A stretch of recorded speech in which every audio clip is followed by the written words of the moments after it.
contá que me llamaste. ¿No estaba en la base hora vos? Sí, pero me echaron por unos temas. ¿Qué hiciste? ¿Que en Nápoles, che? No le gustaba cómo trabajaba. No le gustaba cómo trabajaba. Y vos siempre fuiste medio particular, che. Ah, ¿y qué me cuentas? Ah, te llamaba porque el otro día recordabas por Facebook. Ah, el Facebook. Sí. El Facebook, che. Lo de la Muremoji del 63. Una loquita. Vos sos loco, ¿no? Los milicos, como siempre, te sacaron un par de jugadoras. Vos, la Minují, ¿cómo le va a decir pirada a la Minují? Una espléndida la Minují, che. Pero perdía mucha billulla. ¿Villuya? ¿O me lo estás diciendo por lo del 63? Sí. ¿Pero qué va a perder Villuya, pibe? La Minují es como que yo te hago esto. Si vos esto lo ponés en un museo, los imperialistas se quedan toda la plata. La Minují lo quemaba, se reinventaba, che. Pero vos, ¿te hiciste un milico? ¿Eh? ¿Te hiciste un milico? Sí, obviamente. No te fuiste a tratar el oído, che, desde que tenés 18 años que tenés el oído con unos pirulines, ¿eh? No, a mí me dijeron que el oído este ya no iba a andar más, que tenía que usar aparatos, pero... No, eso de viejo, yo jamás. No sabés, vengo de los pibes de arte, del polivalente vengo, uno loco. No sabés, me mandaron un video que está buenísimo. A vos que te gustan las cosas artísticas, mira, yo sé que a vos te gusta, vos te haces que no, que sos un milico, pero mira, después este video. No, eso lo vi. Vamos, cualquier cosa, mira este video. A ver el video. Mirá lo que está mostrando acá.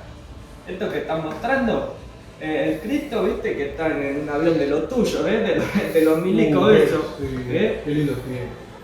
No, qué lindo tiempo, la guerra de Vietnam cuando estaba el Cristo, viste, lo estaban tirando, ahí no había religión, no había nada, los occidentales ahí tirando todos los misiles, matando a todos. Esta la hizo León Ferrari, viste, en el 65, cuando estaba, antes que esté Onganía, viste, después vino Onganía, chao, cerró todo, el Instituto Ditela. ¿Qué hacemos? Dejo el menú, ahora me avisan, me llaman.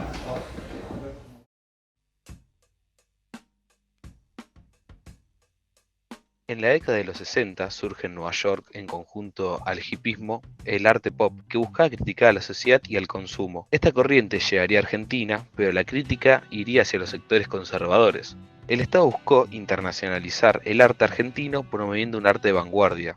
El Instituto Torcuato Di Tella fue la cuna de muchos artistas de la época y un centro importante para los mismos. Con el avance de estos grupos y una creencia de amenaza comunista en un país con varios sectores descontentos ante el gobierno de Ilia, al que comparaban con una tortuga, los sectores de las Fuerzas Armadas deciden realizar un golpe de Estado que posicionaría a Onganía como presidente del país en 1966, quienes empezaron a censurar obras y acusaban de que las obras que hacían eran importadas y no tenían nada que ver con nuestra cultura. Laurence Alloway, crítico importante inglés del arte pop, afirmaría en 1967: "Aquí los artistas que he visto son extravagantes en extremo, se los mira con desconfianza. Eso no quiere decir que los artistas sean anormales, ellos son normales. La sociedad argentina es la infranormal, exagerada, puntillosa y controladora". A su vez, en 1965 comenzó a formarse el Frente Antiimperialista de Trabajadores de la Cultura, donde se nucleaban los intelectuales y artistas. El FATRAC centró su trabajo de intervención política sobre las zonas más dinámicas y politizadas del campo cultural, buscando impulsar tomas de posición y acciones radicalizadas en esos ámbitos, de por sí bastante agitados. Los grupos de vanguardia artística en Buenos Aires y Rosario estuvieron entre sus objetivos privilegiados y al menos 3 de sus integrantes más destacados ingresaron al Partido Revolucionario de los Trabajadores, un partido comunista que fue desarticulado por la represión estatal. Juan Carlos Onganía y su decreto en 1966, el cual instauraba la cláusula de los ingenios azucareros de la provincia de Tucumán. Este lugar se vio gravemente afectado durante el siguiente año, siendo conscientes de que la industria azucarera era la principal fuente de ingresos a esta región. hacia 1968, ante la situación de Tucumán en Buenos Aires y Rosario, y con la intención de filtrar en medios periodísticos toda la información que se ocultaba sobre esto, los artistas e intelectuales pensaron en hacer exposiciones donde diferentes acciones tengan un objetivo: Tucumán. Pegando afiches por las ciudades, afiches más elaborados en la sede de la CGT, pintadas con aerosol y la frase Tucumán arde. Poco tiempo después, el Instituto de Itela sería clausurado en 1970 por Onganía y nunca más reabriría. Lo que hizo que a fines de los 60 el arte tenga aún más un significado político con mensajes significativos y comunicativos en las obras, lo que llevó a que en los últimos años de esta dictadura se incremente la censura. Bueno, yo ya sé que voy a pedir vos. Sí. Bueno, el Mufo este no viene. Colorado, Sí, tenía que ser. Bueno, te sigo mostrando porque si no. Mirá, Sigamos bien. mirá lo que tenemos acá. ¿Viste cuando volvió el general? ¿Te acordás? Un quilombo, No, sí. Un bochinche. Un ratito fuimos libres, se fue el general y pues vinieron los tuyos. Mirá. Esto fue cuando estaba el general, viste, que se fue a Onganía, todo eso azul, viste. Mirá, estos son los amortiguamientos de Heredia Alberto, ¿te acordás? En 1972 lo arrancó y estuvo 2 años el tipo haciéndola. Sí. Critica a Onganía, ese tipo, de la violencia que tenía, la que no se puede ver, la censura, viste, están todos los dientes ahí de la gente. Cualquier cosa ahora. No es que cualquier cosa. Mirá, este se parece a vos, este que está acá. Este, el mudo, vos el sordo. No, Di Stefano Juan Carlos en el 73 la hizo. ¿El mudo? ¿Sabés por qué son mudos, no? Porque lo torturaban a toda una tormenta, vivía la gente. Estábamos todos, nadie se tuvo que ir, el Miguel Abuelo, viste, que se tuvo que ir de gira por España, todos se tuvieron que ir.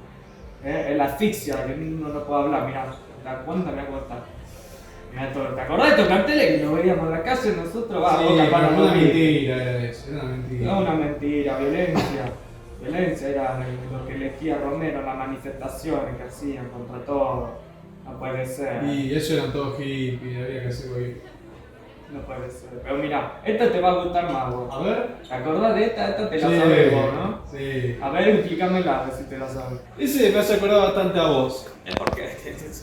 Y porque mientras estaba todo el quilombo afuera, con los peronistas, con todo eso, vos estabas ahí sentado sin hacer nada, evitando todo No, el no, quilombo. vos siempre diciendo pavada, vos te lavas la cabeza. Disculpa, ¿ya sabes qué era pedir? Sí, yo quiero un cortadito con leche. ¿Y vos?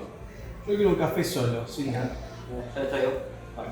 Bueno, te sigo mostrando. Dale, sigamos bien. Viene con todas las cosas. Ahora viene la cosa de los 76, ¿viste? Cuando entramos en la colina. A ver Qué si te buena acordás. época. A ver, ¿para café? Gracias. ¿Tenés un poquito de edulcorante? ¿Tenés vos? Tengo ahí, pibe? tengo. Dale. Qué lindo, ¿no? Como hay un colorado, hay de todo ahora, qué lindo. Pero no hace Pensá, nada bien, no hace pensá nada que bien. nosotros teníamos que ver teatro en la calle, en los sótanos, en la casa. Hasta que salieron. Que salimos a la calle porque ya era todo un desastre, no se podía vivir. Menos mal que salimos. Y eso que por salir se fueron unos cuantos, no saben ni dónde están ahora. Sí, Todo desaparecí. Sí, todo un tema no desaparece. Yo tengo unos cuantos conocidos que todavía no sé dónde están, Menos mal que se terminó porque si no te iban a llevar a vos. Pero callate vos, ¿qué decís? No.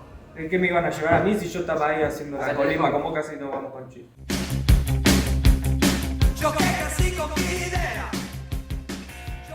En 1976 la organización y los planes sistemáticos de censura se recrudecieron con la llegada de la dictadura. La revolución cultural o la modernización cultural que se estaba dando en Argentina en esos años, producto del contexto mundial de la revolución cubana, luchas de liberación, el Mayo francés y la aparición de grupos juveniles guerrilleros, provocaron que el gobierno inicie la planificación de un aparato de control y represión. Es por eso que pusieron en marcha el operativo Claridad, que estaba destinado a la identificación y el espionaje de personas en el ámbito educativo, artístico y cultural, principalmente para perseguir a aquellos docentes y alumnos subversivos. Un ejemplo de este sistema fueron las listas negras, donde se recopilaban los nombres y la información importante de aquellas personas con ideologías marxistas y por lo tanto posibles subversivos. En las mismas se anotaban estudiantes, profesores, artistas, intelectuales, cineastas, escritores, periodistas, etc. En 1978, Videla aumenta en un 500% el gasto en la Secretaría de Cultura de la Nación debido al Mundial de Fútbol, el cual tuvo una gran importancia con respecto a mejorar la imagen del gobierno militar militar con el exterior con respecto a las fuertes denuncias de la existencia de los centros clandestinos, violaciones de los derechos humanos y a la censura de la prensa. Cuando el Mundial terminó y con la victoria de Argentina, los fondos destinados a la cultura volvieron a como estaban antes, y aunque Cavallo y algunos políticos dijeron en varias ocasiones que la cultura es una de las palancas que levantará a la Argentina de su postración, nunca volvió a tener un aumento en la destinación de fondos. En los últimos años de la dictadura, a partir de 1981, la crisis económica, las crecientes manifestaciones por la vuelta a la democracia, la pérdida del poder del gobierno militar. En el ámbito de las artes visuales, ya a partir de 1981, a pesar de la censura y las prohibiciones, surgieron circuitos underground. Jóvenes artistas realizaron obras e improvisados talleres, sótanos o locales en los que compartían espacio de intercambio y exhibición con otras disciplinas como el teatro, la poesía y la música. Algunos generaban acciones artísticas que ocuparon el espacio urbano en busca de la participación colectiva y como un modo de recuperar la calle. Y en 1982, la derrota de la Guerra de Malvinas produjo una reducción considerable en los sistemas de espionaje y represión del operativo Claridad en todos los ámbitos, permitiendo expresiones en contra de la dictadura en el arte, la música, el teatro y el cine. Es por este motivo que la mayoría de las obras de arte que se hicieron durante la dictadura fueron realizadas en este periodo de decadencia del gobierno militar. El edulcorante raro que traen acá, medio raro esto. Mira, bueno, te voy a seguir mostrando porque si no lo vamos a terminar el año de la carapela. Eso. Sí, nada. Bueno, mira, este de acá, ¿sabes quién se lo robó? Jorge Rafaelito se lo robó este. Manos Anónimas, de 1976 este. Nunca se puso. Carlos Alonso, que lo hizo, por culpa de los tuyos, se tuvo que ir del país, ¿no ves? La obra de la represión, ¿no te das cuenta? Mirá los milicos ahí, todo ese quilombo, ¿viste? Que hacían los de ustedes, ¿eh? Y mirá. Por eso lo echaron. Mira, después mira esta. Esta es increíble, no sé si la sabés apreciar vos porque vos sordo, un poquito ciego, sos un poco de todo. ¿Pero qué es Esta, eso? Argentina 78 se llama, ¿viste? Y no es el mundial, no es fútbol esto, es arte. Mirá, objeto y persona, pero están cubiertas con alambre, ¿viste? Que están tejidos, ahí lo ves. ¿Te das cuenta cómo están tejidos? Mirá. Esto es la metáfora del encierro, la prohibición, ¿viste? Las cosas que te hacen. ¿Y eso mira? Está buena. ¿Por qué va a estar buena si esto es un dibujito? Mirá, esta Magdalena, ¿sabés quién la hizo? Bernie, en el 80.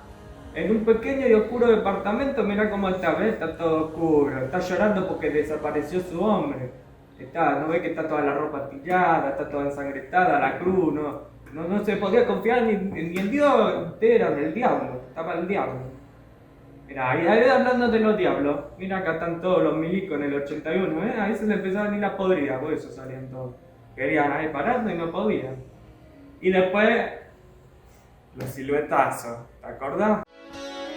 ¿Quién sabe, Alicia, este país no estuvo hecho por... La acción artística conocida como el siluetazo se concretó el 21 de septiembre de 1983 en el contexto de la tercera marcha de la Resistencia. El público participó activamente realizando las siluetas y disponiéndolas verticalmente en las calles y las fachadas de los edificios. Aunque las siluetas delineadas o entintadas sobre papel no perduraron, trascendió la idea de materializar la presencia de las y los desaparecidos a través de la gráfica. La década del 80 fue una década muy significativa para el país.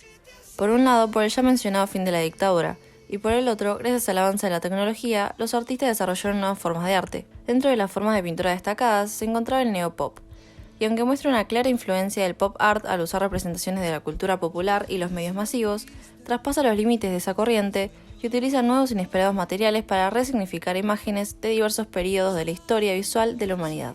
El 19 de diciembre de 1983, solo una semana después de la restauración de la democracia, tuvo lugar otra intervención urbana, el monumental Partenón de Libros, obra que Marta Minujín expuso con el fin de celebrar dicha vuelta a la democracia y que se convirtió en un símbolo de resistencia en contra de la censura y la persecución durante la última dictadura militar en Argentina. Se trataba de una enorme estructura de metal que replicaba la forma del Partenón de Atenas, una arquitectura del siglo V a.C. que refiere a los orígenes de la democracia y que, en esta ocasión, se encontraba recubierta con más de 20.000 libros elegidos especialmente porque habían sido prohibidos durante la dictadura. Años más tarde sale a la luz una obra paradigmática que hace referencia a la realidad latinoamericana: El pago de la deuda externa con mazorcas de maíz. Esta obra es realizada en 1985 por Marta Minujín y Andy Warhol. Durante esta acción, llevada a cabo por Minujín en The Factory, la artista paga simbólicamente a Warhol la deuda externa argentina con mazorcas de maíz.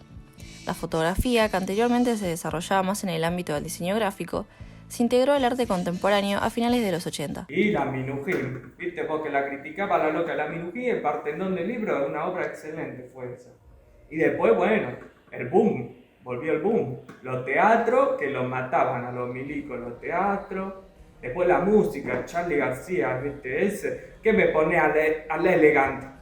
Charly García con Elegant no se compara, el abecedario, ¿qué me venía a enseñar el abecedario? Hablarme que yo nací La con música Beatles. ya está muerta. La música murió hace como 20 años, antes yo escuchaba Pink Floyd de Beatles, que ustedes me lo censuraban todo eso, no sé, qué paparulada se le venía a la cabeza. Decían cualquier cosa. Que cualquier cosa, los cara pintada, como la zafaron ahí con los cara pintada, Un tibio ese Alfonsín. Él tenía que ganar los perones. ¿Le dejo la cuenta? ¿Por qué la cuenta? Si estamos hablando, che. Cuando quieran se retira. Está echando. ¿Qué no está echando? Está echando, La juventud está perdida, La juventud era la mía que luchábamos, che. Yo te dije, habría que matarlos a todos. Pero ¿qué decir? En el año 1987 ocurre el primer levantamiento Cara Pintada.